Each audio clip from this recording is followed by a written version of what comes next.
तो हुआ वैसा ही, जो खांडव वन में जो वनस्पतियां जली उनसे अग्निदेव को पूर्ण लाभ मिला। उन्होंने उसका सेवन किया और धीरे धीरे उनकी जो कांति जो फीकी पड़ चुकी थी वो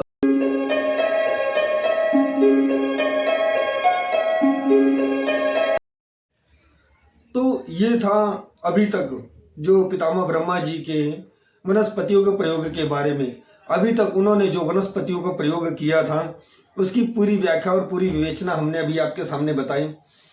और कहा जाता है कभी कभी ऐसा होता था कि ब्रह्मा जी बिना किसी औषधि का प्रयोग किए बिना ही उसके इलाज के बारे में बता देते थे। अगर किसी को कोई दिक्कत होती थी, देवताओं में अगर किसी को दिक्कत होती थी तो वो ब्रह्मा जी के पास आते थे, तो ब्रह्मा जी बिना औषधि प्रयोग के बिना भी उनके इलाज के बारे में बता देते थे।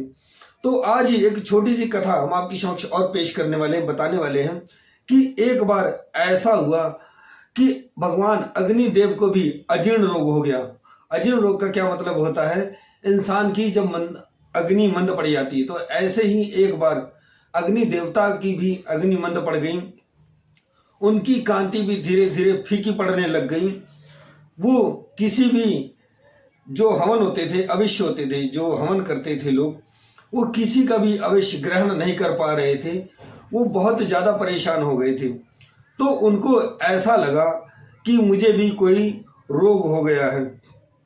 इस रोग के लिए वो ब्रह्मा जी के पास गए। कहा जाता है कि ब्रह्मा जी थे औषधियों के गाते, बिना प्रयोग किए ही हर चीज के बारे में जानते थे। तो अग्निदेव उनके पास जब गए तो उन्होंने सारा वृतांत ब्रह्मा जी को बताया। तो ब्रह्मा जी ने बोला कि आपको अजीर्ण रोग हो गया है। आपने वसुधारा का जो 12 साल तक उन्होंने जो घृत हवन में उपयोग किया था उसका आपने निरंतर 12 वर्ष तक उसका सेवन किया है, इसीलिए आपको ये अजीर्ण रोग हो चुका है। तो उन्होंने उसका जो पूरा वृतांत उनको बताया और आगे उनको उन्होंने उपाय भी बताया। उन्होंने बोला जो ये तुम्हें अरुचि रोग हो गया है, तुम बिल्कुल चिंता मत करो, आप बिल्कुल स्वस्थ हो जाएंगे। इसके लिए मैं आपको पूरा जो है वृतांत आपको बताता हूँ। आज कुछ जो लोग हैं अरुचि से जो ग्रस्त हैं, मेन मुख्य कारण होता है कि वो जानते भी हैं जो ये इनको दिक्कतें हो रही हैं किस लिए हो रही हैं, उसके बाद भी अच्छी तरीके से वो प्रयोग नहीं करते हैं, अच्छी तरीके से उसके बारे में समझते नहीं हैं। तो हर चीज़ के बारे में आज तो बहुत आसानी से आपको दवाइयाँ मिल जाती हैं, लेकिन उस समय बहुत कठिनाई से हर चीज़ मिलती थी, दिक्कतों से मिलती थी। तो चलिए थोड़ा सा और आगे शुरू करते हैं। तो ब्रह्मा जी ने अग्निदेव को बताया कि तुम खांडव वन को जलाओ। एक वन था जो वहाँ पे, तो उसके बारे में उन्होंने बताया कि एक खांडव वन है, आप उसको जलाइए। उसको जलाने से उसमें कुछ ऐसी वनस्पतियाँ हैं, कुछ ऐसी वस्तुएं हैं, अगर तुम उनको जलाओगे तो वो वनस्पतियाँ औषधि बनकर आपको लगेंगी, आप उनको ग्रहण करना। इससे क्या होगा, जो आपकी अजीर्ण मंद पड़ गई। तो हुआ वैसा ही, जो खांडव वन में जो वनस्पतियां जली उनसे अग्निदेव को पूर्ण लाभ मिला। उन्होंने उसका सेवन किया और धीरे धीरे उनकी जो कांति जो फीकी पड़ चुकी थी वो सही हो गई। अग्निदेव पूर्ण स्वस्थ हो गए। उसके बाद आगे की जो प्रक्रिया वैसी ही चलती रही।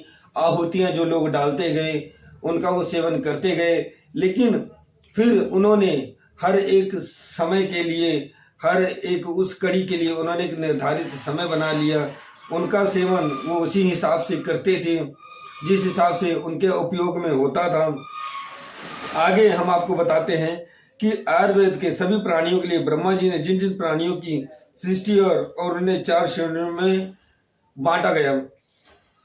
उभिध्वज पहला था, दूसरा सवदेज था, तीसरा अंडज और चौथा जरायुज। इन 4 श्रेणी के प्राणियों को उपयोग में आने वाले औषधियों को ब्रह्मा जी ने अपने आयुर्वेद ग्रंथ में पूरा विस्तार से वर्णन किया।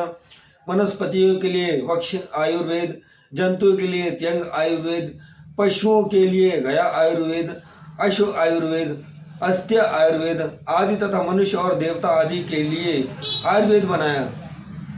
इस तरह प्राणियों के खाने पीने और स्वस्थ रहने के लिए उनकी उत्पत्ति पहले ही लोग पितामह ब्रह्मा ने व्यवस्था कर दी थी।